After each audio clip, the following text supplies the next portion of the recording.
Hello, hello, hello, family. How are we doing today? Oh my goodness. We have a show for you tonight. Oh my goodness. How's everybody doing? I am great. I am great. I am great. I have a show for you tonight.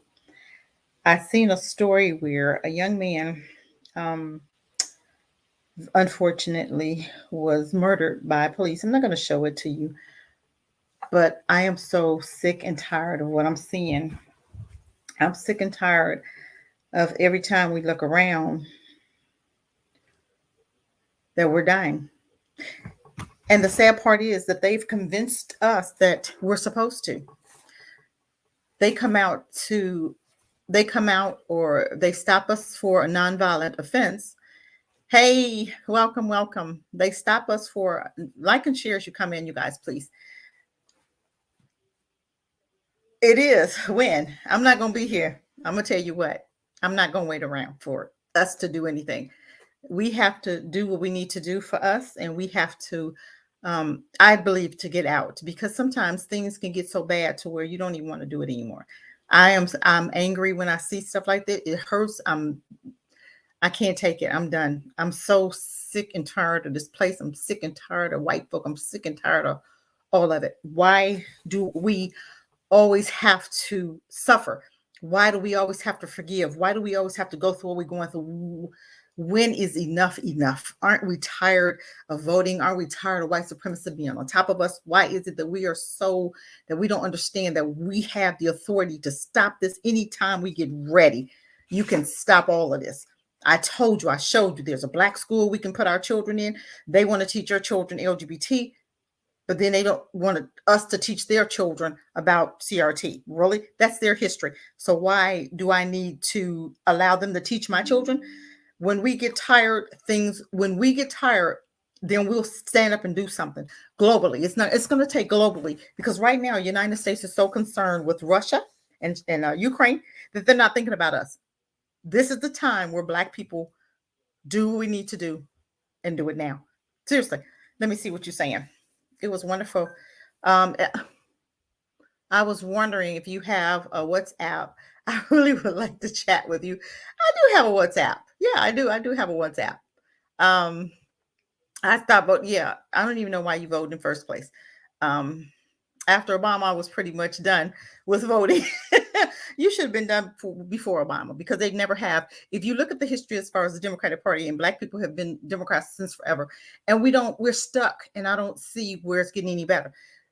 We have gotten to the place where that's all we do. We think voting, voting, voting, voting, voting. They show you, oh my God, you got to do this. They told last year, oh my God, you got to get Trump out of there. So black folk ran to the polls, stood out there in COVID, stood in the cold, and voted for Biden, a man that literally tore your family apart and still hates black people. He hated you 20 years ago in 72 when he told us that he didn't want his crackhead son to go to school with us. Thank God he didn't send his crackhead son to my daughter's school. Thank God my children didn't have to go to school with his. Thank God. I'm just so sick and tired of what I'm seeing. I'm tired of all of it. It makes no sense. And for black people not to want to make a change, it's ridiculous. My email is I'm gonna give you my email.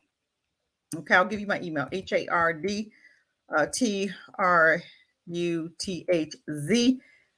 12 at gmail.com.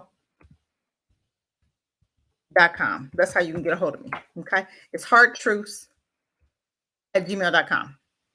Contact me. Okay, that's my Gmail. Okay, so you can contact me. But yeah, we can stop this at any time we get ready. We have a black school, and that's the Zynex AX. I used to pronounce it Xavier Institute. I interviewed him once, and XYAYX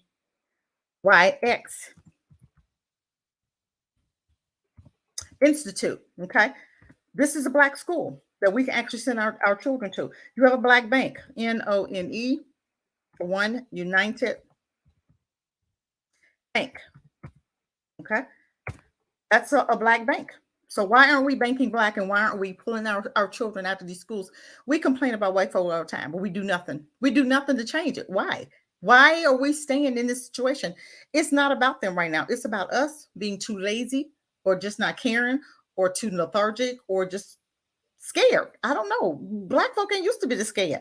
Now we won't do anything for ourselves. We won't do anything. I don't understand it. But my thing is, you can sit here if you want to. I bought me some land. I am creating generational wealth right now as we speak. Right now as we speak. Y'all can sit here if you want to. I'm not. But I was listening to this young man, and I'm gonna show you a heading. Let me just show it to you. I'm upset about it because I'm gonna share my screen, and it upset me so bad to where I'm done. I don't understand it. I will never understand it. And I don't know. Did I even put it up here? Hold on, you guys. Hold on. Let me cancel that because I don't want to share my screen with that. Hold on. Let me find it. Hold on. It talked about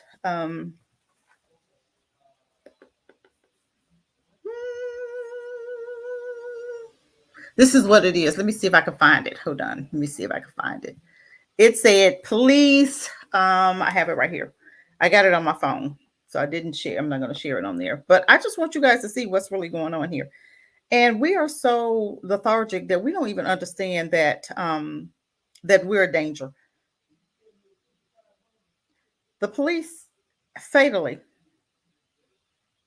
shot a black man accidentally, it reminds you, okay, in his head by accident while the police officer was kneeling on his head. He was kneeling on his body, right? Um, and he shot him. Answer me this. How do you accidentally shoot somebody? I really don't want to show it.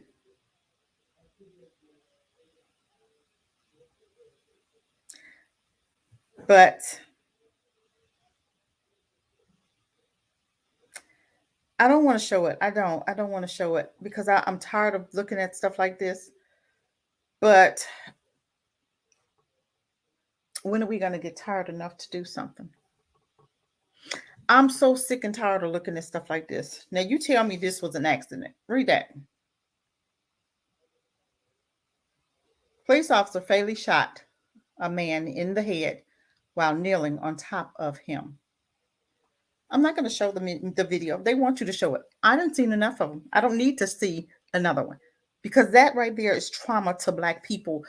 And that what makes us so fearful, I think. When you see stuff like that over and over and over, I think that is what that really hurts. You know what I'm saying? I'm going to read it. It says a Michigan police officer fatally shot a black man in the head while kneeling on his body after pulling him over for a traffic stop. So we died for nonviolent offenses. But the Dylan Roofs, the Kyle Rittenhouses, and others get to live, right? I did a show, and the show was on how white police officers have had incidences where they have been shot at over 200 times, and the guy lived. He was a white guy, right? I'm looking for the paper because I had it earlier and I wanted to use it. Now, this is my desk and I work on it, so I'm looking for it. But it has been so many incidences where these white police officers are being shot at. One man even killed a police officer. And you know what happened to him? Nothing. He lived. Nothing happened to him. Tell me why. Tell me why. But we think every time they come to us that we have to die. You remember Bryant, the little girl with the knife? She was 15 and she had a knife. And the police officer got out the car and start shooting her, right? Why didn't he use her taser? But you know what I heard black people saying? Oh, he should have died. She should have died. Why should she have died? Because she had a knife in her hand? Well, guess what? Kyle Rittenhouse, remember him? He had a whole AR-15. Remember Dylan Roof? He had a whole AR-15. Hold on, let me see something. Hold on, I'm gonna see if I can find paper. Oh shoot, I'm so mad at that. I can't find that paper. I can't find it. Oh, I'm so mad. I can't find it. I wrote it out too, just so I could read. And it's probably in my notes here. But they died. They do stuff to us all the time. They have guns. The shooters that shoot up schools, they have guns, right, in hand. And what happens? Nothing. They get to live. But you have our own brother that they shot him in the head while they was on top of his body. I'm gonna finish reading it. Patrick Lloyd, 26, was killed by a Grand Rapids police officer on the morning of April 4th after what Police Chief Eric Winstrom had previously described as a lengthy struggle. What do you mean a lengthy struggle? So you're telling me that because he was fighting for his life, literally fighting for his life, that he deserved to die? I'm sick of hearing those excuses. So you want to tell me that it was okay, just like Amir Locke. Now you had a black prosecutor. By the way, you guys need to vote his ass out of office. You had a black prosecutor that said, no, I'm not going to bring up charges against a police officer that broke into Amir Locke's house, and he wasn't even the one that they were looking for. So you mean to tell me he died for nothing? And you're not going to bring charges? Anytime a doctor makes a mistake, they get to sue, right? The doctor loses his job, right? Anytime I make a mistake at work, guess what? We make mistakes at work, we get fired, right? So you mean a police officer can make a mistake and shoot and kill somebody and they can't be held accountable? Are you serious? Are you freaking kidding me? So Amir Locke died for nothing. So your black prosecutor tells you that black lives don't matter because my career is more important. Me pleasing white supremacy is more important. I know I was going to talk about something else, but I'm going to get to that. But I'm not done talking about how I'm so sick and tired of what I'm seeing. And I wish somebody else would get sick and tired with me. That other minorities like Latinos, Asians, Native America, etc., experience racism on the same level as black people. No, I don't. And guess what? I don't care if they do. That's not my concern. I don't care about no Latinos. I don't care about no Indians. I don't care about any Asians. I don't give a crap about them. The only people that I'm concerned with is my people. Just like the only people that they're concerned with, Sarah, is their own. We should be concerned. I don't know if you black or not, but we should be concerned about our own. That's the only people that I care about right now, sweetheart. Sorry, I don't have no love for nobody else right now. I'm worried about, we down at 911. We have a little boy that's lost. He's 10 years old. We have more black men, black women, black children dying than anybody else. Have you ever seen a Latino hung? Have you ever seen an Indian hung? Have you ever seen a Native American hung? Have you ever seen any of those hung besides black people? If you have, let me know. Show me the picture. We need Major Jacob Frey voted out of office in Minnesota. Yes, you do. Vote him out. Get it together. And this is the time, and I'm not condoning violence. I am condoning justice. What we need to do, rise up locally, have our signs, and you need to be going to City Hall, and you need to every day until police brutality is done. You need to be saying that the end with what is that? Qualified immunity. That's how they get away with it. They need to vote on qualified immunity. Police officers need to be done with qualified immunity. That's because qualified immunity allows them to say, oh, I was fearing for my life. But guess what? You ain't never fearing for your life when you get shot at 200 times. And I'm going to pull that up. I'm going to show y'all something. This is what happens. This is what makes me mad. This is what makes me mad. But I'm going to finish reading. Let me finish reading about the Lloyd. He was 26, was killed by a Grand Rapids police officer on the morning of April 4th. After the police chief, Eric Winston, had previously described as a lengthy struggle. Per city policy, Michigan State Police are investigating a shootout. That is another thing. We don't need nobody else investigating what happens to us. We need to investigate. We need a team of black folk to investigate what's happening to us. How are you going to let brothers investigate each other? How are you going to let the FBI investigate you? The FBI, wasn't that the one that killed the Panthers? So we're gonna still trust them now. After all, we're gonna still trust the Panthers you're gonna still trust the FBI after they murdered your Panther brothers. Really, we do some crazy stuff. It makes no sense. But let me just go on. The officer whose name, they won't even tell you his name. Why are they keeping his name a secret? Why are they holding him a secret? Why won't they tell us who he is? Because I think we need to show up at his house. I'm just saying. Michigan State Police, the officer whose name has not been released has been placed on paid leave and stripped of his police powers pending the outcome of the investigation. He don't need no more. I guarantee you, this man has had other behavior problems in the past. This is not his first behavior problem. I guarantee you it. They didn't end nothing. They put it on books, but they don't end nothing. They don't end nothing. 88, they don't end nothing. They'll put it on the law. They'll put it on books, but they don't go by it. Okay. So miss me with all that. That's not true. This is a difficult day, Watson told reporters on Wednesday as he released 4 videos of the incident, including footage from the officer's body cam, his car dash cam, a home surveillance camera, and a cell phone. My heart goes out to the family of Patrick Lloyd. Then do something about your officers. If your heart is going out for them, do something about it, Chief. Don't let another officer get away with murdering Black people. This is what's getting me, because every time we come in contact with them, they have us so brainwashed that we believe that it's okay. They know it's not. But as long as you're not doing anything, as long as you're not saying anything, as long as we're quiet and not blowing up this place or burning it down, nothing's going to change. Revolution never comes without bloodshed, right? I'm just saying. I'm not condoning violence. I'm just saying. According to the police, the officer initiated a traffic stop. So this man is dead, like I said, over a non-violent, non-threatening incident. He's dead. Tell me why. Every time they stop us, we got to die? Why is that? I'm going to show you something after I get done reading this of how they treat their own. Let me just, hold on. Okay. According to police, the officer initiated a traffic stop that ended in Lloyd's death at 8:11 a.m.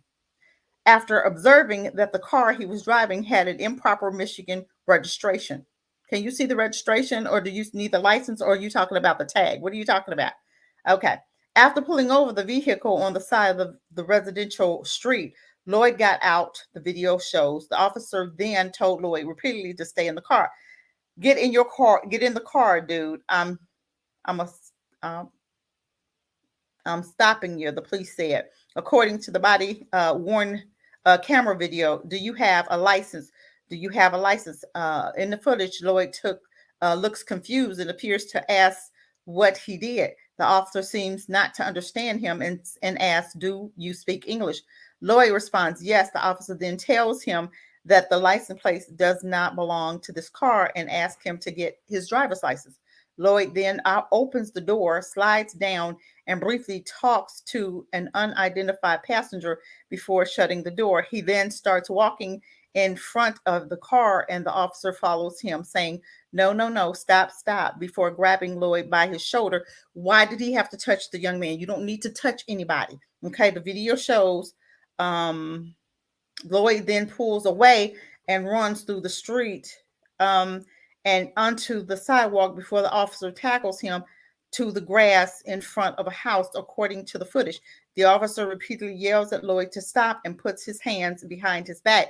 Lloyd yells, okay, multiple times as the two appear to struggle. They eventually get to their feet, and the officer tells Lloyd to stop resisting. Lloyd is then seen in the body cam footage stepping away as the officer grabs hold of the green sweater he is wearing. The officer then shows his taser. Lloyd appears to ask what he is doing and then grabs the taser. Both fall back to the ground, and the officer tells Lloyd to let go of the taser. As the struggle continues, Lloyd is seen in the cell phone video, which was recorded by the passenger of his car, laying on his stomach with the cop on top of him. Now listen to this. Lloyd appears to be trying to push up off the ground. Maybe he couldn't breathe, okay, because you're not supposed to lay us on the stomach. When you're on top of somebody in their stomach, they're not being able to breathe, right? So listen, okay, Lloyd appears to be trying to push up off the ground when the officer removes his gun from his holster and fires one round toward the back of Lloyd's head. Did that sound like an accident to you? What did the title read? The title read, hold on, let me make sure. Lloyd's head straddles Lloyd's motionless toward the back of Lloyd's head, straddling Lloyd's motionless body. The officer yells at the passenger to get back and then reports on his radio that he was involved in a shooting. Now, Lloyd's family is likened his killing to the execution, telling reporters ahead of the video release that they want the world to see how he was killed. I cannot watch the video, but let me tell you. Wait, hold on, family, hold on, hold on. Um, of course, we got civil rights Crump on the case. Oh my God, Jesus! They may as well just go sit down somewhere because Trump finna get paid. But what did that? Let me see what that said. Read this. What it said? It said what? Read that. Police officer fatally shot a black man, in the head while kneeling on top of him. Right?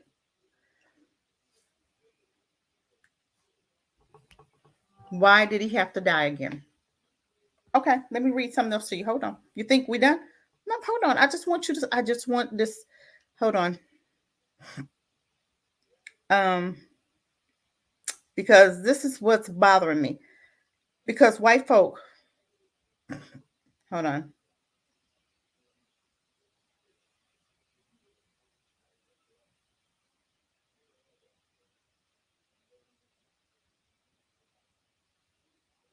Hold on, you guys. Bear with me.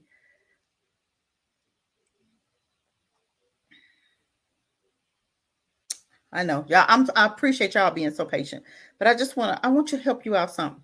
So they want you to believe.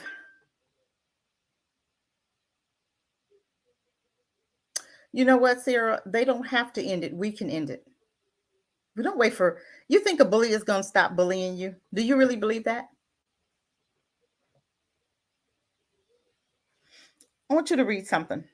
Let me just read this because I'm gonna go over something with you guys. Read that. Okay, you see that? Can y'all see this? Is it? I hope the light. Hold on, that light is too bright right there. Can y'all see that? Violent white folk who were taken into custody with loving care by police. Okay, you see that?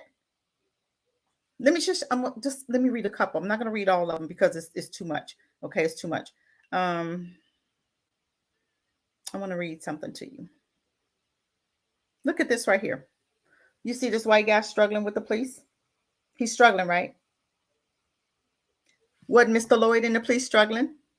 This guy lived. He lived. Okay, he lived. Let me show you. He lived. It says, um, his name is. Hold on, let me see. I'm gonna try to see. Jacob Blake, who was unarmed when he was. No, hold on, that's not him. Hold on. Florida self-defense Trump support. Is the man's name. Nicholas was completely race in the black. What is this man name that he's tussling with on the floor on the ground? Okay.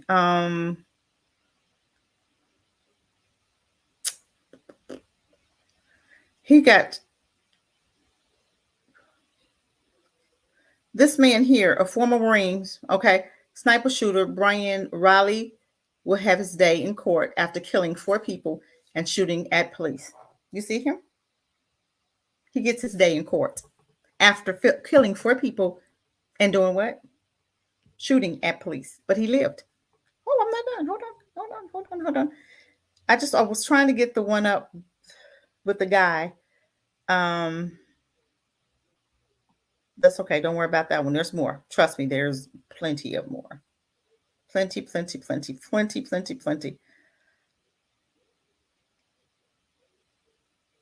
Okay, you see this guy?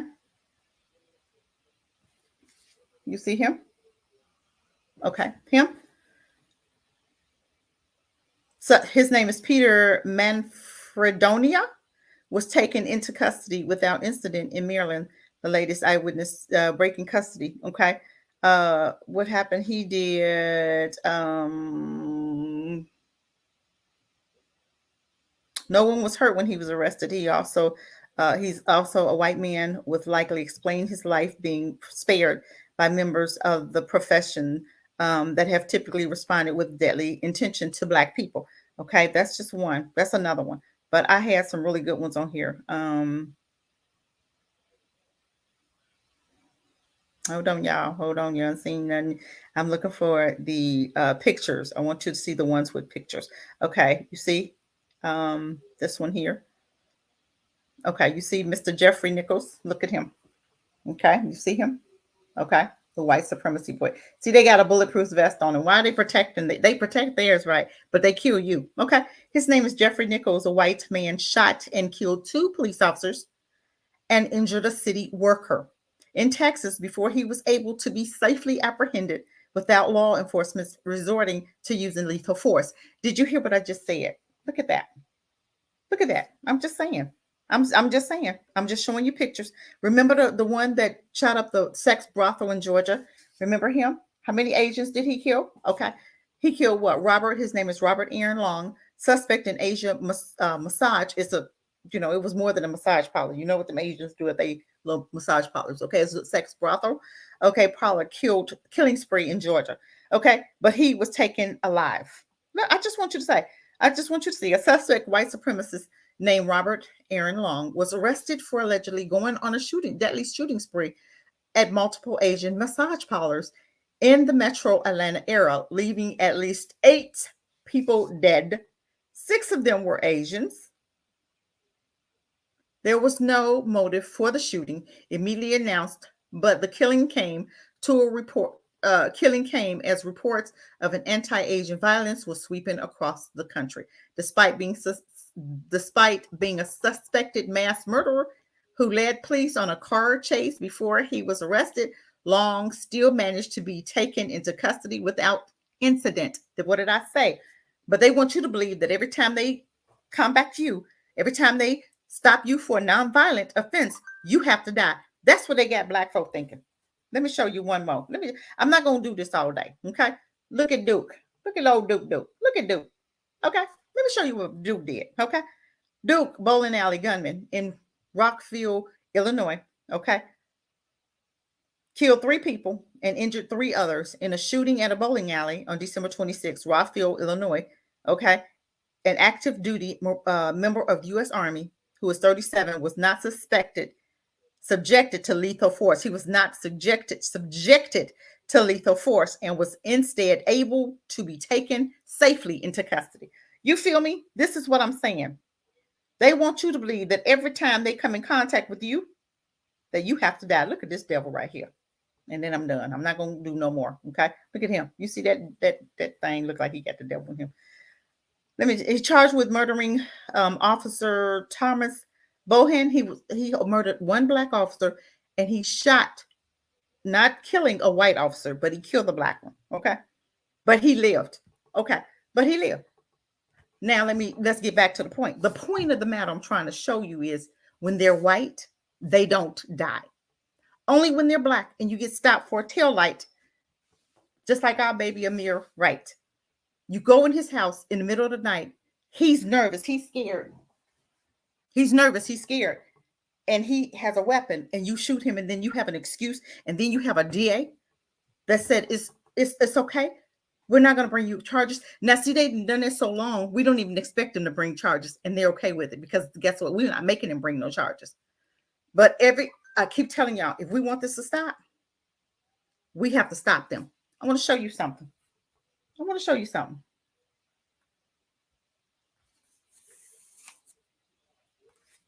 You got stuff that's hidden in plain sight. You know what? They even have a thing where they was trying to tell us that it was so many white police officers that was on the police force, KKK members. You know the FBI know that, right? I want you to pull this up. Hidden in plain sight. And it talks about how many police officers they know.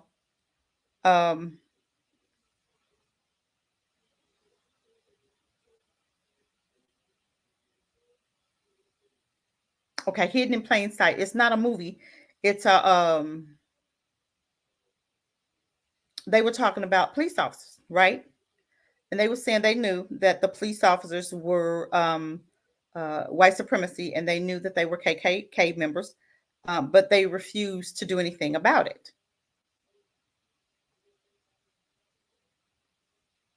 My question is, if you know that there are a lot of police departments, police officers that are in the KKK, why aren't you doing anything about it? Why won't you do anything about it? Why should they? They getting away with killing you. They don't have to do anything about it because who's going to make them? You? You're not making them do anything because you're allowing them to get away with it. So why should we stop?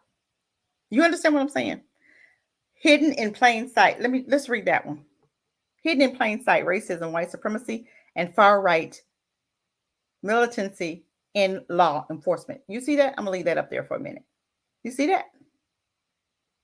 I just want you to know they know. But do you think they're gonna do anything about it? If you're not doing anything about it, why should they?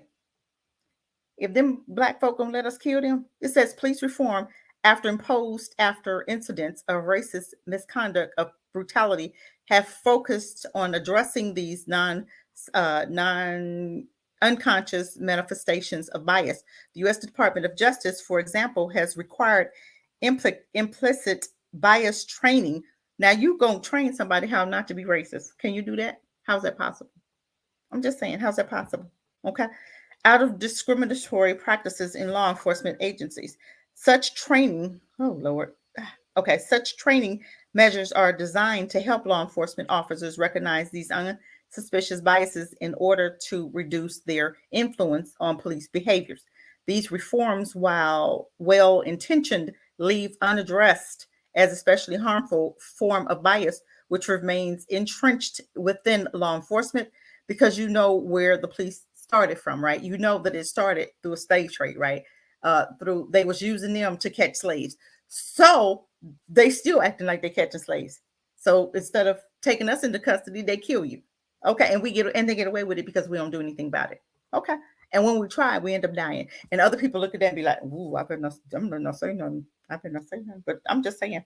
Explicit. Let me just keep reading it. I just want y'all to see something. And then I promise you, I'm not going to be here all night. I'm not trying to be here all night. I just wanted to bring this. And I got one more story. And then I'm going to get to the South Carolina, bringing back the firing squad. I'm just saying. That's really what I want to talk about. But this came up. So I want to just touch on a little bit of this. Y'all bear with me now. Bear with your sister. Don't have such small mindsets that y'all don't want to talk about what's really going on. This is what we really need to talk about, y'all. Okay. Explicit racism in law enforcement takes many forms, from membership or affiliations with violent white supremacists or far-right militant groups to engaging in racial discrimination behavior toward the public of law enforcement colleagues, to making racist remarks and sharing them on social media. And you've had that. When they do that, they need to lose their job because you're supposed to have integrity because you're representing the police department. Okay. While it is widely acknowledged that the racist officers subsist within police departments around the country, federal, state, and local governments are doing far too little, nothing, to proactively identify them, report their behaviors to prosecutors who might unwillingly rely on their testimony in criminal cases, or protect the diverse community that are sworn to serve. They're not sworn to serve us. Efforts to address systematic and implicit biases in law enforcement are unlikely to be effective in reducing the racial disparities in the criminal justice system as long as explicit racism in law enforcement continues to endure. Okay, there's simply evidence. There is simple evidence to demonstrate, okay, that it does. In 2017, the FBI reported that white supremacists posed a persistent threat in lethal violence that was produced more fatalities than any other category of domestic terrorists since 2000. Do you hear this? They know that it's there, but what are they doing about it? Alarmingly, internal FBI, why do you think the FBI is going to do anything? Why would they? Those are the ones that killed the Black Panther, right? So why do we think and why do we trust the FBI again? Make it make sense, family. Make it make sense. Okay. Doesn't make sense to me. But let me continue just for a minute. Alarming international FBI policies documents have also warned agents assigned to domestic terrorist cases that the white supremacists and anti-government militia groups they investigate often have active links to law enforcement officials. Did you hear that? The harm that armed law enforcement officers affiliated with violent white supremacist anti-government militia groups can inflict on America's society can hardly be overstated. Yet, despite the FBI acknowledgement of the links between law enforcement and those suspected terrorist groups, the Justice Department has no national strategy designed to identify white supremacist police officers or to protect the safety and civil rights of the communities they patrol. So they know what's going on. So if they know what's going on, we know what's going on. What are we going to do about it since they're doing nothing? Are we going to not do anything? Globally, Black people, it's time to rise up. I'm not condoning violence. I'm not saying nothing about violence. Globally, we should be rising up. While they got their eyes on Russia and while they got their eyes on Ukraine, we should be here in this state. Either they're going to take care of police brutality or we're going to, because the service, the armies, they gone. National Guard, they gone. Okay. They doing some other stuff in Ukraine and Russia, right? Now's our turn. I'm just saying, you want things to change?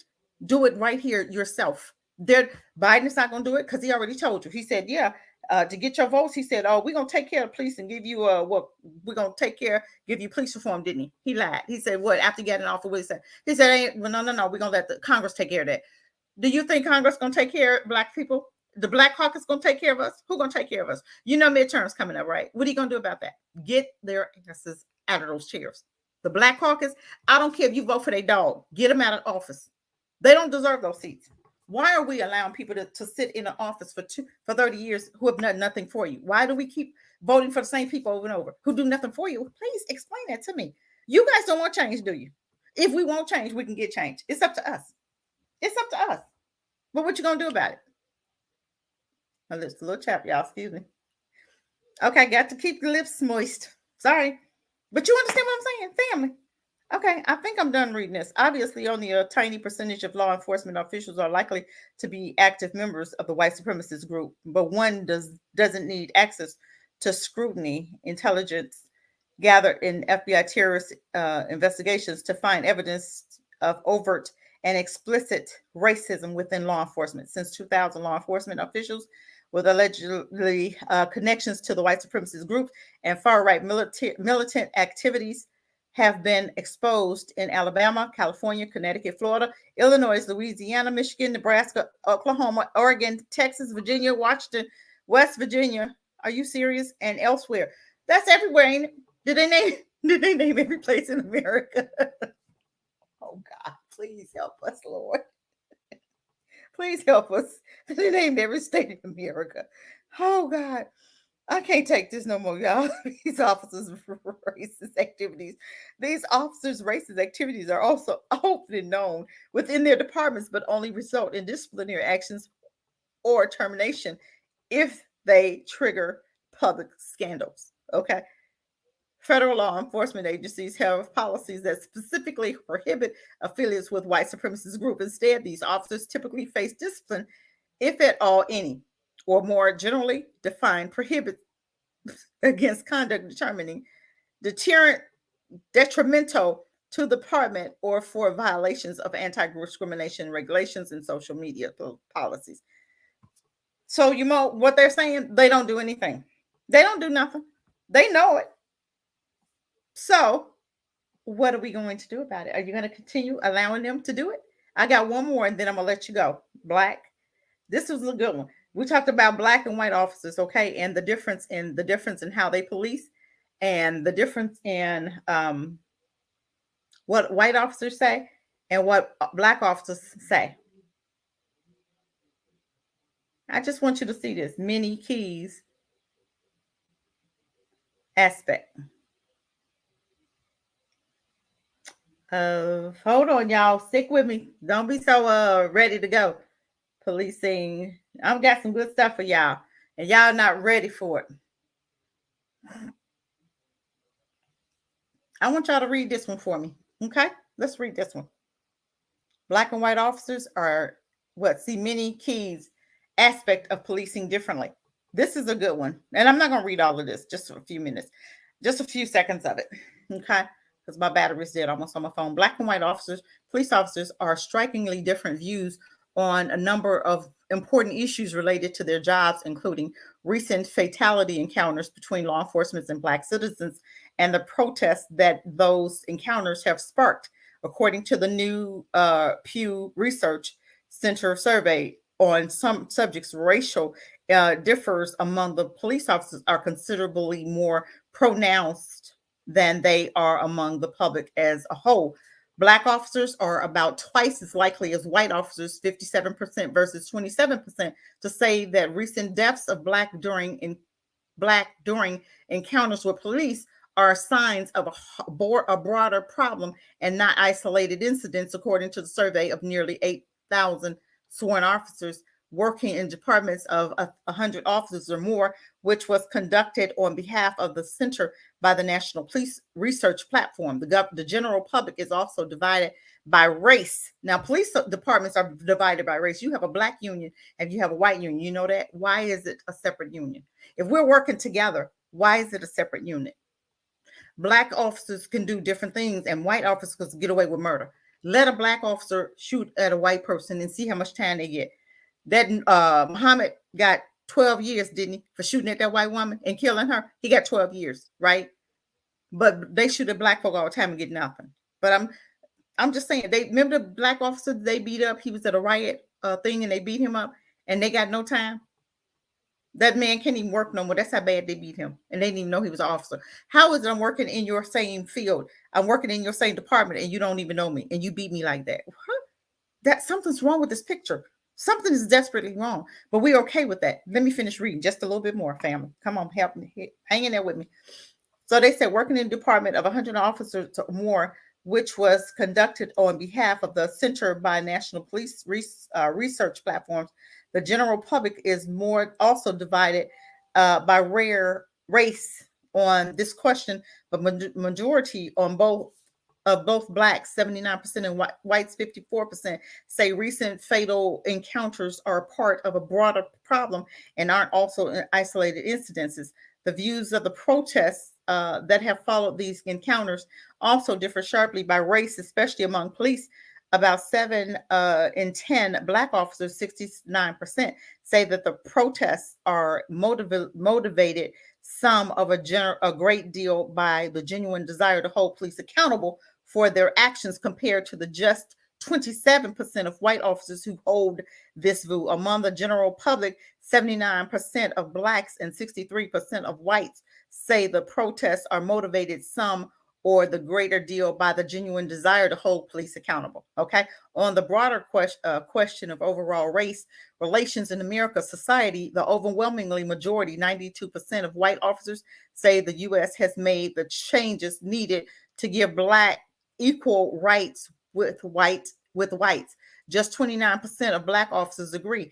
How could they say that? What are they thinking that we're not? Are we on two different planets? Did you hear what I read?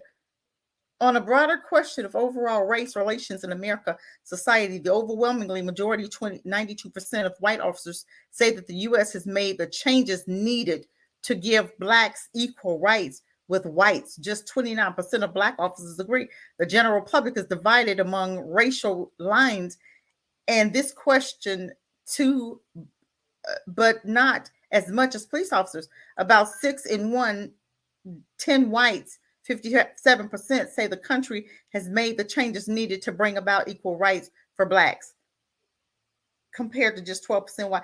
What? Are we in the same country? Hold on, y'all. I'm beginning to understand something. We don't see things through the same eyes. Stuff that's happening to us don't happen to them. So they don't see it the way we do. So we are the ones that have to really come out and say, hey, this is what's really happening.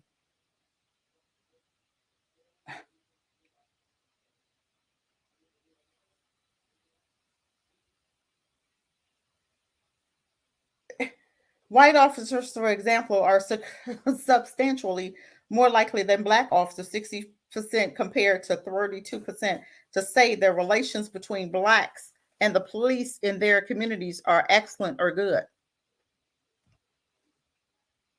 Did you hear what I just read?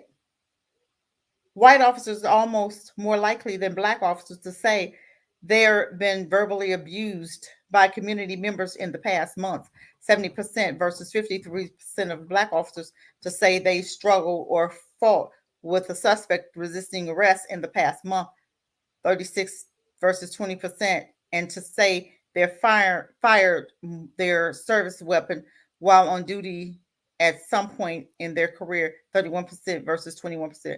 There are also, I don't, this is crazy. It's almost like we're in two different worlds. I'm not even going to read no more because it's disgusting. I'm sorry. It's disgusting. It's disgusting. We're not, it's almost like we're not even in the same country. You got black officers that, you have black and white officers that are serving together. Black officers see what's going on and they say nothing. I hold them accountable too. I hold them at a high regard. If you see your white officer doing something to your brother and you don't say anything, you're just as guilty as them. You're a black white supremacist, plain and simple. Or you're a punk one because you won't open your mouth. That to me is a very feminine man. You can't open your mouth when you see somebody doing some hurt to your people. But guess what? I guarantee you, he will say something about you hurting his. I guarantee you it. Try. That black officer wouldn't even go there and dare try to treat a white woman the way they treat a black woman. He wouldn't even try it. And you know that. But we're going to get to the firing squad. I just wanted to bring that up, but just give me about 10 more minutes, you guys, because it'll be an hour. So I'm not trying to stay on too long, but I do want to share something with you guys. I did want to share a little bit about what I really came here for. But I had to talk about this craziness. And I just want to know what black folk going to do.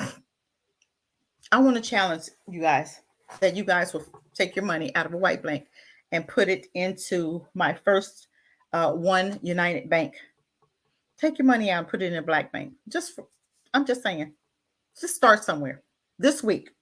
Take your money out of take your money out of Wells Fargo, BB&T, Bank One, American, whatever, and put it in One United Bank. Oh, shoot, I was trying to type something out and typed up the wrong thing. Oh, Lord Jesus, I don't know what I did. I don't even know if I can get back over there. Hold on, y'all. Let me see.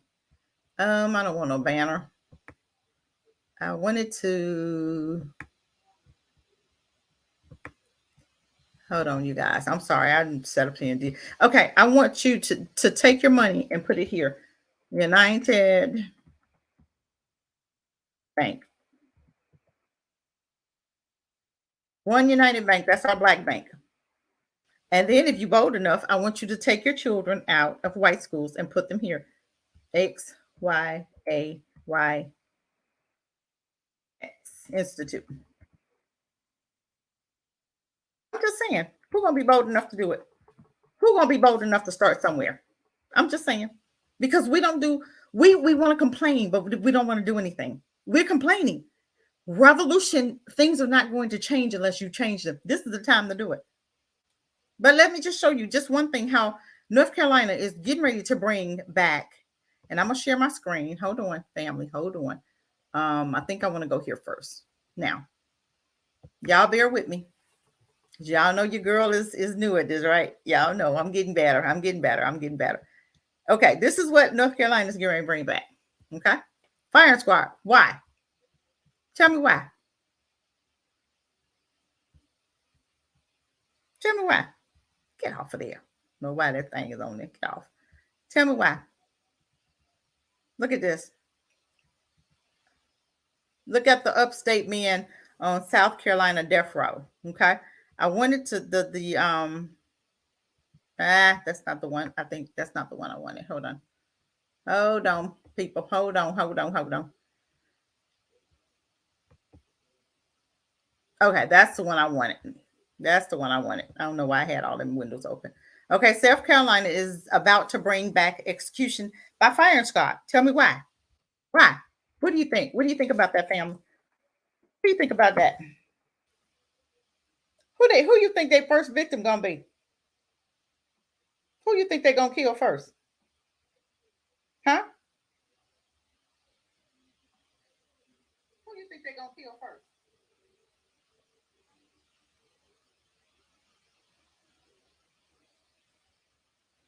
Okay. I'm trying to make sure that I'm live. I'm trying to make sure. Okay, let's read just a little bit of it, family.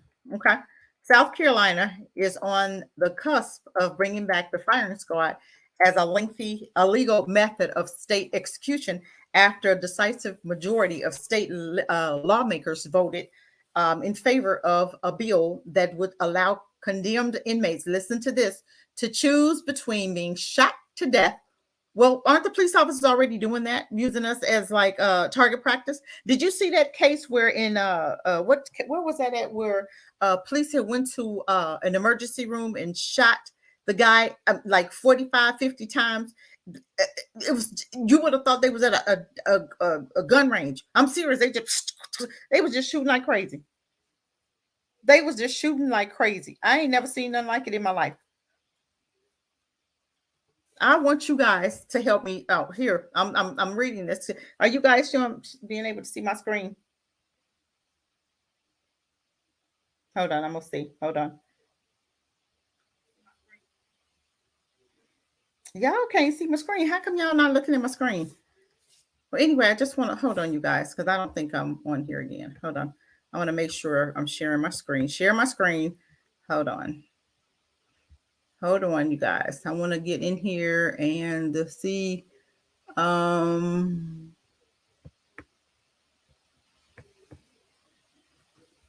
hold on. I think I got it. Okay. Am I screen sharing? Okay, y'all have to look because you know I'm new at this, right? Y'all bear with me. Okay, there you go. Okay, South. Okay, here we go. Now I'm right here. I'm right here. Have allowed condemned inmates to choose between being shot to death or electrocuted should there be a shortage of the drug typically used for lethal injections. Okay. The 66 vote to 43 vote in South Carolina House of Wednesday mean death row prisoners would be default face the state electric chair nickname Old Sparky. Oh my God, this is terrible. With the options to choose death by firing squad as an alternative. Okay, Republican Governor Henry MacArthur said he would sign the bill into law after it passed the state Senate by a similarly decisive majority in March. Let me tell you something. This Republican governor, Henry McMaster, South Carolina, y'all better get him out of office. If this is what he gonna think about his people, and you're gonna literally sign a bill into practice that's been gone out of practice for so long, nationwide, there has been a precedented shortage of the requisition lethal injection drug used for execution. Do you hear that? They have a shortage in this drug that they're using for execution. So this is why they're going to bring back the firing range or whatever you call it. Okay, forcing states absolutely committed to murdering their residents to either pause all executions or explore other means of killing people. Do you hear this? These alternative methods, however, frequently puncture the veneer of civility that permeates of lethal injection.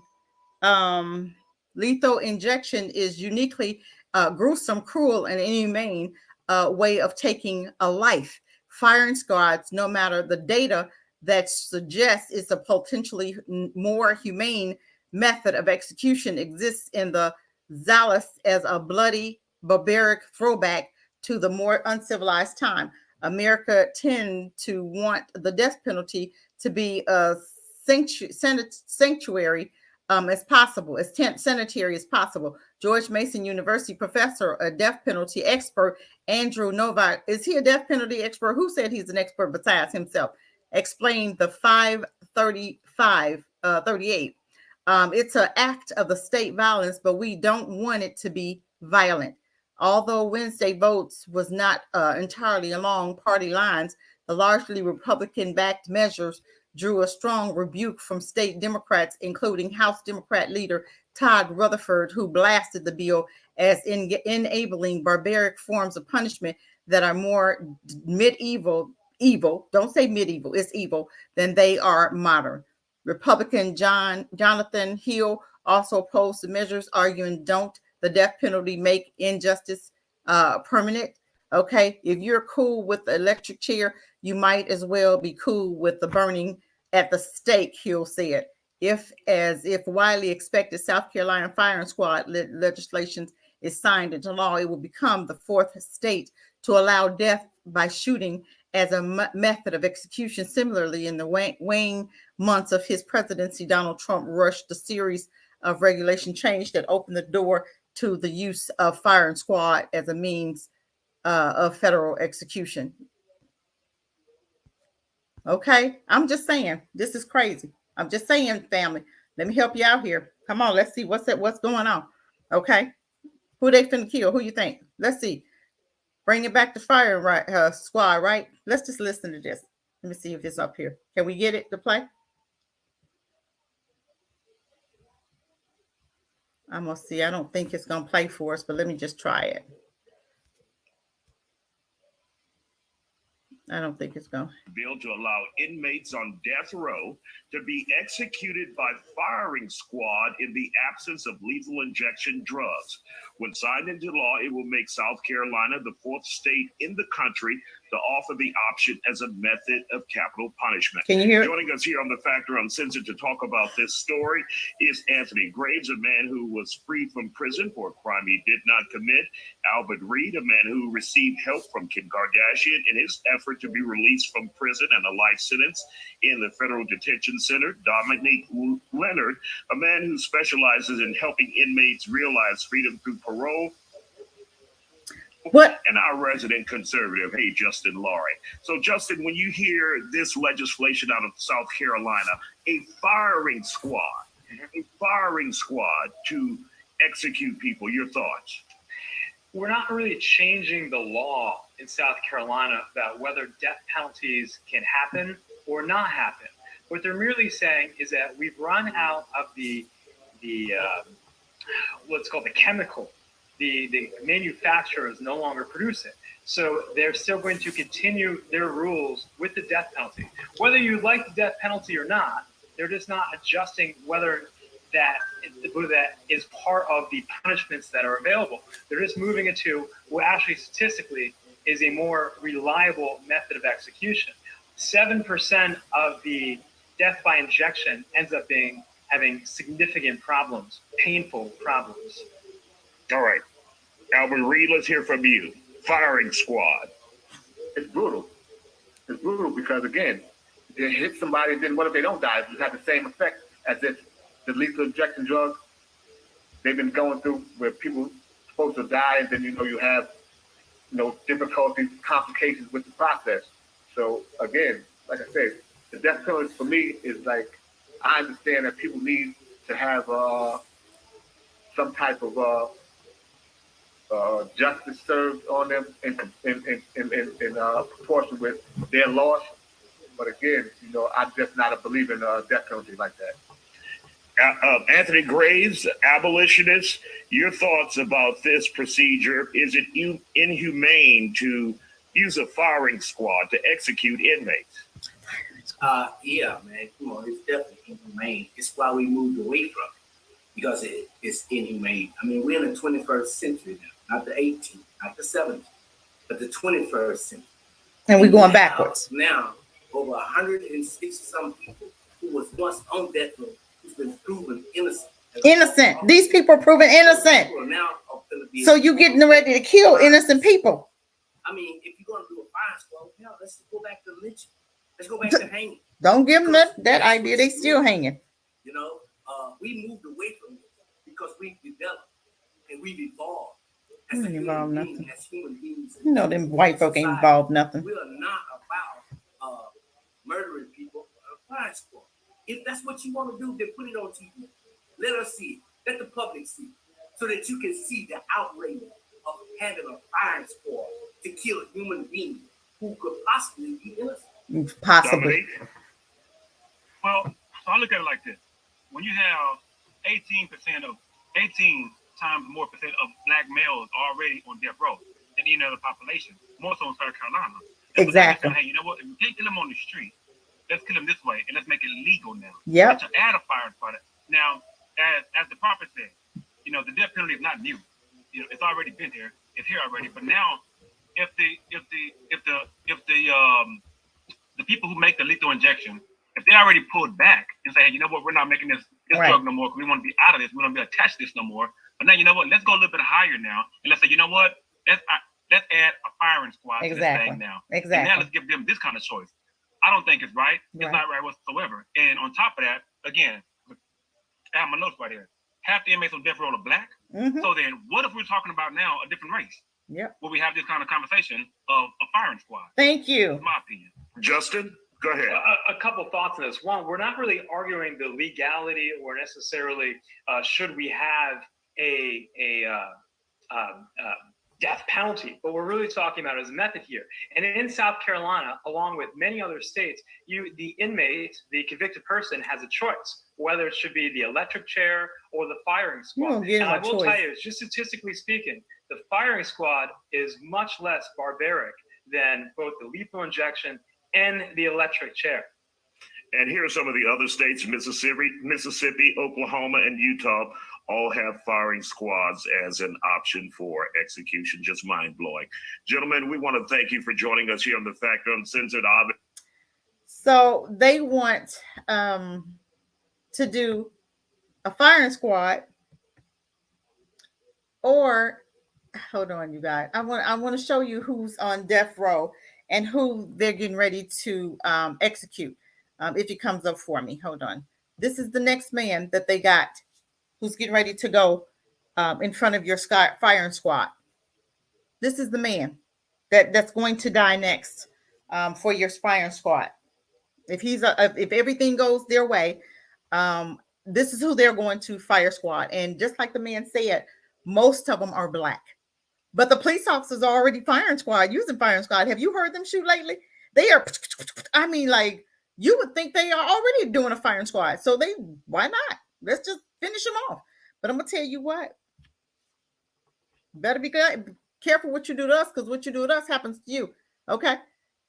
This update photograph provided by the South Carolina Department of Corrections showed Richard Moore, who was sentenced to death in the 1999 shooting of James Mahoney, convenience store clerk in Spartanburg County, South Carolina. Moore is one of the 3 death row inmates, prisoners in South Carolina, who have run out of appeals in the past year, leaving the state Supreme Court. Now, this is one of the cases that your black judge is going to probably hear or could hear. And my thing is, he's a dead man. If he's relying on Ketanji, whatever her name is, and Thomas, he's probably gonna die because she's got a lot to prove right now, right, with the white folk, right? He's a dead man. I'm just saying. Okay. County to set and then stay their executions after the corrections department said it didn't have the drug needed to carry out deaths by lethal injection. So they're doing that on purpose, not getting the drug on purpose. Okay. Set to die he's set to die either by firing squad or in the electric chair later this month, which is at the end of April, asking the state Supreme Court to halt his execution. Lawyer 57-year-old Richard, he's 57, says he shouldn't face execution until judges can determine if either method is cruel and unusual punishment. Moore is set to die April 29th unless court steps in. He has until next Friday to choose between the South Carolina electric chair, which has been used twice in the past 30 years, or being shot by the 3 volunteers who are prison workers in the rule that state finalized this month. South Carolina correction officials finished updating the death chamber to prepare for the execution by firing squad.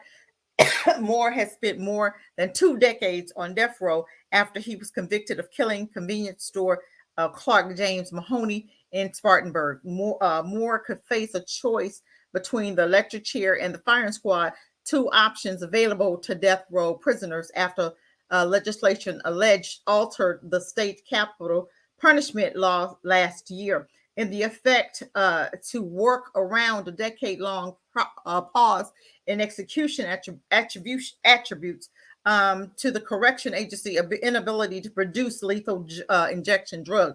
The new law made the electric chair the state primary means of execution, while giving prisoners the option to choose death by firing squad or lethal injection if those methods are available. The state correction agency said last month had finished developing protocols for firing squad's execution and completed 53,000 in renovations in the death chamber in Colombia, installing a metal chair with restraints that faces a wall with a rectangular open 15-foot away.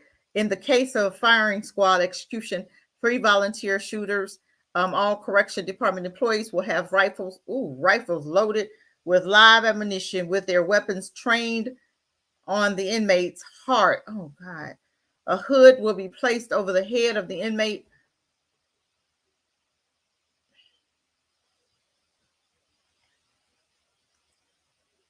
who will be given the opportunity to make a last statement.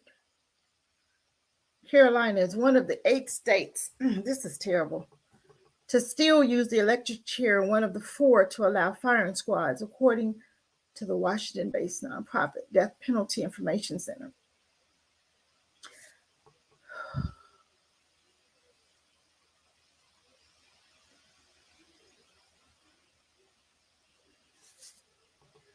This is terrible. You know who's going to get those electric chairs.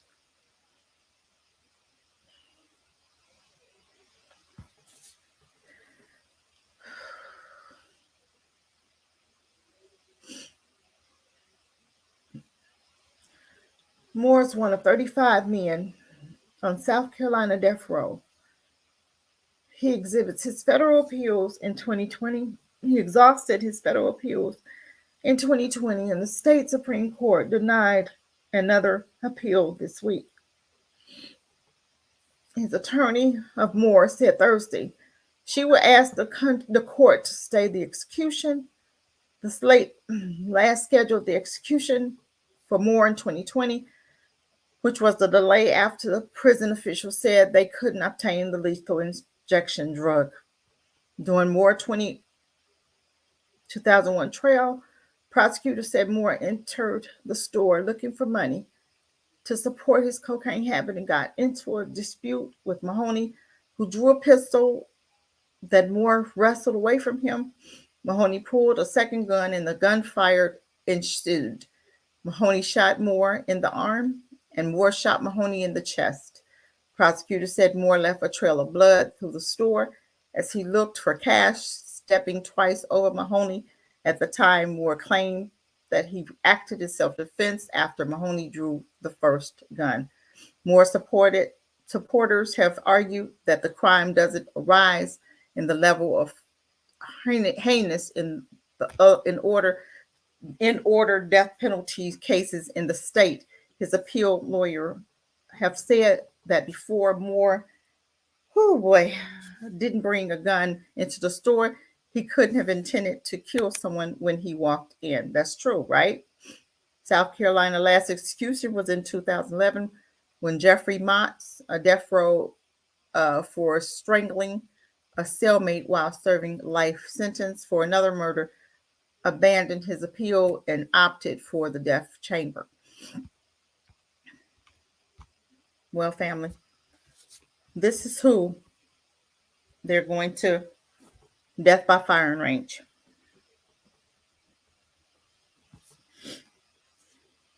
South Carolina is one of the most racist, and they said it's Mississippi, South Carolina, Oklahoma, and then they said one more state, Utah. I don't see them doing it too much in Utah. I haven't heard of them doing it in Utah. They have a law there. I guess they're waiting for some black folk to go there. They're going to shoot you too. So you go to Utah if you want to. You're going to be the first. Now, this is our black man, our brother, that they want to give him the death penalty. Can you imagine? Close your eyes. Can you imagine being him? And you are sitting there and they give you a choice and ask you, do you want me to shoot you to death? Or do you want me to give you an electric chair? Or do you want me to give you a lethal injection? Which one? What kind of choice is that? Why is it that black folk get death penalties and years and years and years in jail? And you got the U.S. government, police department. The United States is the most worst criminals. They have committed genocide. They have committed so many atrocities toward black people, so many atrocities toward other countries. but it's mostly what I'm worried about is Black people. They have committed so many atrocities against us, and they still get to eat and live and be happy with their families after devastating our communities, devastating our homes, devastating our families. It's just divided the Black family.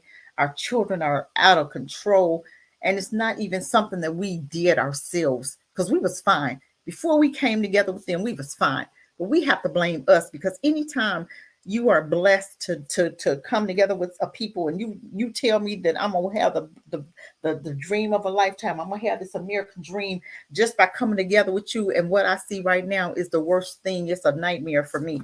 I don't know. I don't see no American dream. I don't even see it when I'm asleep. The only American dream I see is when I'm leaving, getting my butt out of here. That's my American dream, is when I exit America. That's the only American dream that I have. And my American dream is an African dream, and an African dream where I'm gonna buy land and I'm gonna build some houses and I'm gonna have a legacy for my children. That is the American dream for me. That is the American dream that I see. That's the only African American dream that I have. I don't have an American dream. I don't know about you guys, but I don't have an American dream. But this is the outbrother that they want to execute, and they want to tell you that it's okay. They not only want to brainwash you and let you feel that it's okay to bring back fire range. You know, black folk gonna say, well, he shouldn't have did the crime. You know what? I'm not even gonna say that, because you don't even know what, because there's so many Black people that's been in jail for years upon years upon years, and they come out and they're not even guilty. Just like the Black man you just saw on the thing we just saw that said he was innocent. He spent how many years in jail, and they found out he was innocent. How you know that this man ain't innocent?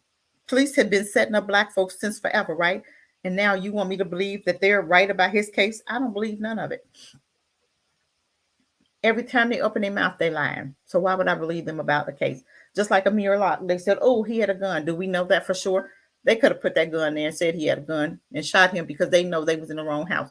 I cannot see a child sleeping downstairs in a house with a gun in his lap. I just can't see it. Now, you know what I'm saying? Maybe on the floor, maybe in the desk drawer, maybe under the pillow on the bed, but I can see him. He sleep and he got a gun on his lap. I don't believe that.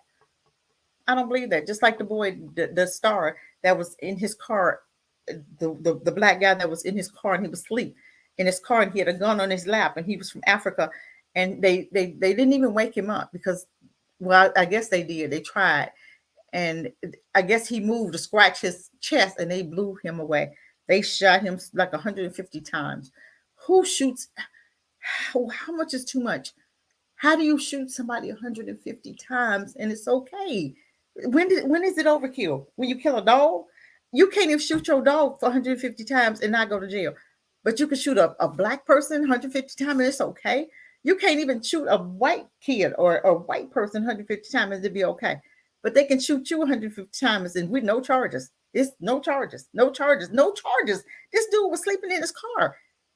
But because he had a gun in his lap and you were scared, nobody thought to maybe knock on the window. Nobody thought to wake him up and maybe duck or something, or have a bulletproof something on to wake the dude up, or get in your car and get on your loud horn or blow the horn and wake him up. Nobody thought to do that.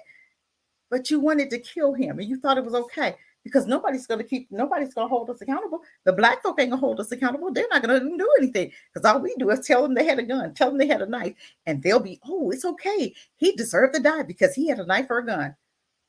But ours can be good. You have one guy that shot at police, and I showed you he shot at police 200 times and he lived. But you don't even have a gun sometimes. You have a broken tail light and they shoot you over a broken tail light because you running for your life from them, because you know you finna die. And they shoot you in the back and say, oh, it's justified. The guy, remember the guy, Brown, he was, what's it, Andrew, I can't remember his name, but they shot the dude in the back of the head and they lied and said he was trying to run them over with the car, and nothing proved that, and no charges were still, even though they was found out to have lied, no charges came, no charges was filed. That dude saw them at his house, knew they was going to kill him. He tried to get out of Dodge and they shot him leaving the scene. They shot this brother. They knew where he lived. Why did you have to kill him? They knew where he lived. Why would you have to? And why was that okay? You have Black folks say, well, he shouldn't have ran. They have us brained. They have our brains jacked up when it comes to us. We don't say nothing when it comes to them.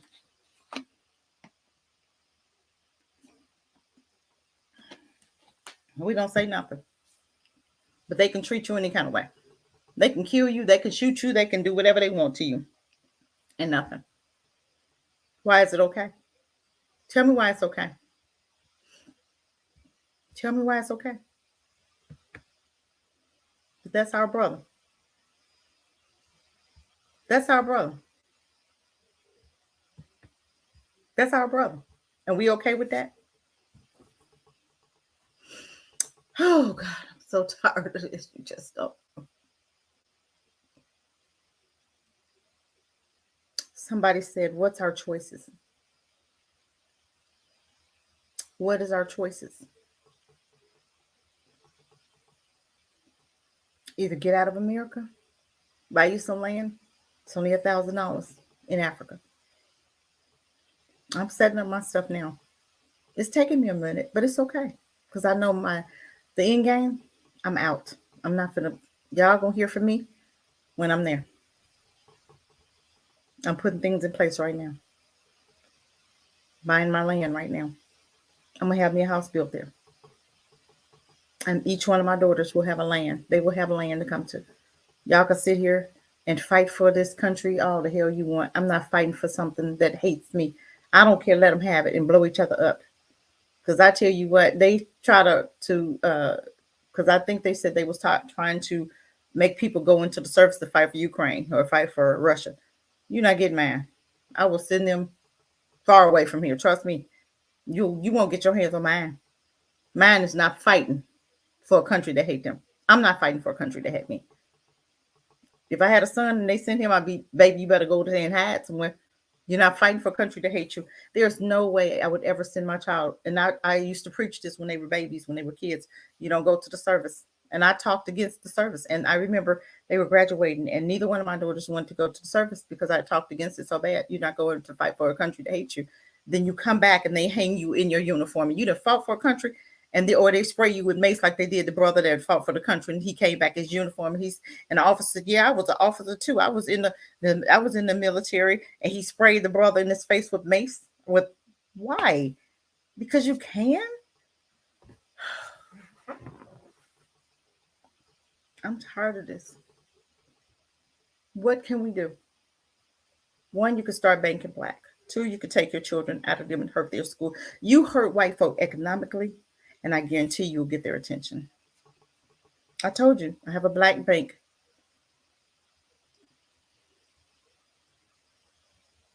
I'm tired too, Wilbur. I can't take it. I'm done. I'm done. I'm getting out. I'm done. I have friends that say, this is my country. No, this is not your country. You built it because you were made to build it for them. If you hadn't, you would have died. Africa is your country. Those are our brothers and sisters. You have more Hebrew Israelites in Africa than you do here. Every black person here that came from a slave person is Hebrew Israelite. You guys know that. You're the chosen. That's why you treat it so bad. You're the chosen. But we have such a good heart. We will never treat them the way they unfortunately for us, we would never treat them. If we get in charge when we do, we would never treat them as bad as they treated us. You know that. That's not who we are. We're not devil's children. That's not who our Father is. Their Father comes to kill, steal, and destroy. They have those attributes, right? That's who they are. Those are Satan's children. God called them spittle. He called them nothings. He called them spittle. Spittle is spit. He called them worse than nothings. And people say, oh, God is not, he's not a color. Shut up. If he wasn't a color, when he was walking in this earth, he had to be something, dummies. People don't understand that. What was he? It tells you what color he was. But you know what? Y'all can say and do what you want to do. I talk, but I'm putting things in place. Very soon, y'all gonna look at me and I'm gonna be like, hey, y'all, I'm from the motherland. I'm gonna show you all the beauty. And y'all can sit here and you're gonna be jealous. But I told you, they have land. You can go get your land the same way. You have to start putting stuff in place. I've just started putting stuff in place. That is my retirement. That is my retirement. I have a house. I want to sell my house. My husband won't let me, but I want to sell my house. If I can sell my house, I will be out tomorrow. I guarantee you it. But I'm putting stuff in place. He's got to get ready. He's got to understand. My husband's a Southern boy. He grew up in the South. I grew up in the North, and I was like, you ain't finna do that to me. And it's just certain stuff I'm not standing for. I'd be in a restaurant, honey. I'm telling you, I've seen a white guy up, let me tell you, and then I'm gonna go. I literally saw a white guy, right? He took a tissue and he blowed his nose, he dug in his, did whatever he did to do, and he put it on the counter. I'm looking at him. And I said, you need to pick that up. I said, you nasty for one. I said, somebody's child who's working in this, because I took my granddaughter to see celebration station, right? And I said, and those children back there that's cooking for food, who is working, 16, 13, 16, 14, 16, 17, 18-year-olds who's working here, they're going to have to pick that up. You need to pick that up. That's how Black folk caught COVID from you guys, because you nasty. You blew your nose, you put it on the counter, and now one of my children who's working here has to pick up your nasty tissue. He turned 5 shades of red, and he was like, I was talking loud to you, I didn't care. And my granddaughter was like, oh my God, she know how her grandma is, so she knows. She already knows. Go have a seat, eat your food while I take care of this man. So of course he turns 5 shades of red, and then he picks up his napkin, goes, I'm sorry. I said, don't be sorry, just don't be nasty. I said, now that garbage can is right there. You can walk it, put it in there, and we will all be appreciative because you're nasty. And I watched him put it in the trash. And I said, thank you for not being nasty again. And I had my face all twirled up because I cannot stand them because they're disgusting to me. And you got Black women marrying them animals. Why would you want to marry such a disgusting person? Why? You will literally go against your own Black kings for a piece of trash. That's mental illness. Our men, and I'm looking at these white women, they sticks. No boobies, no poopies, no nothing. And you want them disgusting little pieces of trash. You see our Black brother who just got killed by one of them? You see that? Whatever his name. What's his name? He just got killed by one of them. And guess what? She didn't get no charges. She said self-defense. So guess what? He got with her. He was talking about Black women. She killed his queen. His white queen killed him. And guess what? And got away with it. So now I guess he's happy now. I guess he wish he had to stay with his Black woman. At least he wouldn't be dead. I'm just saying. You might have got cussed out. You might have guessed, but you wouldn't be dead. I'm just saying.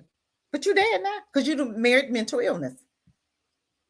Last name. Thank you, Sarah. I'm going to put it in here. I just want you to see my brother. Obumseli.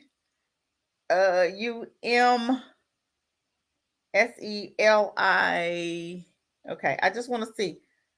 What is his? Yes, this is him. That's him. Look at that. He wanted to choose a white woman over his own. And what happened to her? You know what? She didn't get no time. She said mentally ill. Sure did. And told him it was self-defense. And she had a white guy that came out and said, yeah, he was Nigerian. That's what, okay. Nigerian, Africans, white, Black folk here in America is just going head over heels for them devils. Them albino, no melanin, okay? And they treat their women. And you think you're going to be happy with them? You think actually that Ketanjia's husband never called her a Black bitch? You think he never cussed her out? You think he never? Those men are mentally ill. You may have a nice house. Yeah, you may have a nice car. But what else are you tolerating from them mentally ill demons? You don't know what goes on in Ketanji Brown's house. Y'all looking at the outside saying, oh, I wish I had me a white man. The devil's a lie. I want one of them things. What am I need for? I got me a black. He ain't black. He's black. But guess what? He's Black man. And I wouldn't trade him for nothing in the world. I just want him to sell our house right now so we can get out much sooner than later. But I got to be patient and wait for him to get it. He's coming around. It's okay. Just be patient. You have to be patient. I know I have to be patient with y'all, but I keep talking about it. That's how you do it. Keep talking about it. He'll be there. He's going to be there right there with me. He just don't know it yet. But he's coming around. He's understanding because I talked about it enough now.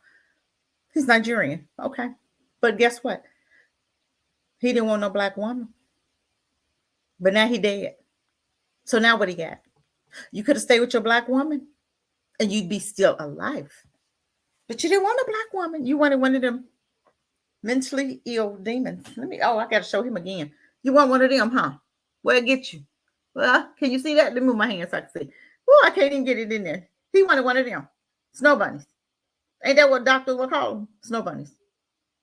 And now he dead. And she gets to live and get her another black man. And you know what he'll say? Oh, he killed him. She ain't gonna do me like that. She loved me. Because I had one black man. He said, oh, my white girlfriend wouldn't, my white wife wouldn't do me like that. He probably thought the same thing. They said the two used to fight. She said somebody, their friends said they used to fight all the times, but she would put her hands on him. I guarantee you he did never put his hands on her. But a white neighbor that was across the way said, oh, I could look in their house. And he used to put his hands on him all the time. So he was setting it up for her to get off for murder, right? They know they take up for each other. You gotta go tell me they don't. We don't the ones that don't take up for us because we treat each other the way they treat us. We have been together with them so long. We treat us the way they treat us. But I'm done. I didn't want to be on here this long, you guys. Yeah, she's still alive. No time. Let me show her one more time, then I'm gonna go. Yeah, she's still alive. No jail time. Ain't got a scratch on her. And she get to date some more black men. Because she don't get another one. She don't get another one. I guarantee you. And she got away with murder. Yes, she did too. I don't feel bad. I'm sorry. I don't feel bad for when you go against your own. And it's in Deuteronomy, they tell you not to date them. He said, don't even give your children to them because they're going to turn your children's heart away from me.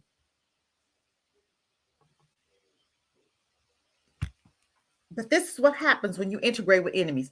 This is what happens when you allow them to educate your babies. The way we stop this is, for one, we take our children out of their schools. We start banking black, and we buy black as much as we can. I go to these pop-up shops.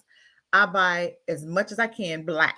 If I can't buy it black, it's because it's either not made or it's not, functioning, whatever. Then I have to buy it from white people. But if I can buy it black, I get it black. I'm serious. I have a black beauty supply place.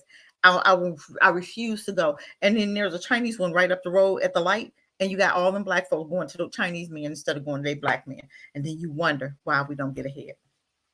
Mental illness. This is what happens when you be up under people that treat you like dogs all the time, that treat you like dirt all the time. We live in a traumatized society. We live amongst tyranny. We live amongst people that hate themselves. They fight too. You think they treat each other any better than we do? Hell to the no. They treat each other worse than we treat each other. They killing their family members and getting away with it. They climbing walls and getting away with it because all them charges that was brought up against them people, they got off. They dropped them charges. After you're not looking at it no more, they say, okay, let them out of jail. They good. They serve 30 days. Let them out. Jail's not for them for them niggas. Y'all better get up out of America. I'm telling you now.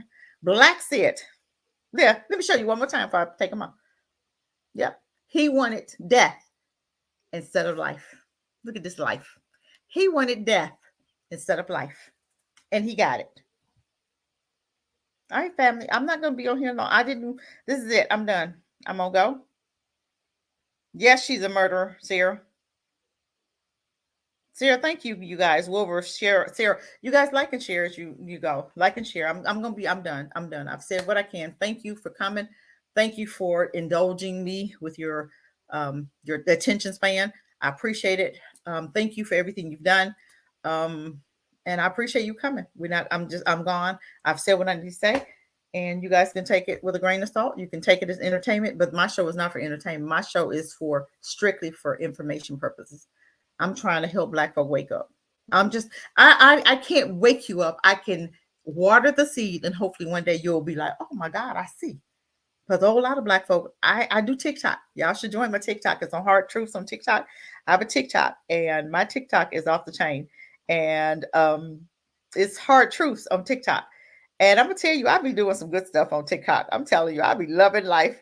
I'm telling you, I'll be having some good times on TikTok. I'm telling you. And I want you guys to join me because I am telling you, I'll be on there clowning. I'll be clowning them. I want to show y'all look at Hard. This is my TikTok, right? It's called Hard Truths. Okay. Hard Truths. Y'all check it out. And I have a TikTok. I'm on there. I got a few of them on there. Okay. And I'll be getting down. Yep. That's my little TikTok. Okay. And I have a lot. It's a lot of them on there. Okay. A lot of little videos. Y'all need to check my little TikTok out. Okay. Check my little TikTok out. I'm so proud of my little self. and it's hard truths. But I'm not going to be on here. I'm going to go. I love you guys, but thank you for joining. And hopefully I'll be here on next Thursday. I'm trying to be consistent. Thursday or Sunday is just really better days for me. So look for me Thursdays, maybe about 9 o'clock. Sundays, if it's Sundays, it'll be a little earlier because I do have a class. I'm in trading, trying to learn how to trade. So that's from 1 to 4. So I don't know. Maybe we'll do 3 o'clock or 4 o'clock on Sundays. I think I like doing it better during the day because I'm fresher and I'm, more hyped up. Toward the end of the night, I'm like ready to chill. I need to be on my trading class now. I'm getting ready to get on there now. But peace, family. I love you guys. And y'all think about getting some land. I hope you're still stocking up. If you're not, you better. I got generators. I'll be selling generators. I'm getting ready to sell gas masks, and medical bags. So y'all let me know. Yep. Peace, family. Love you. Have a good night.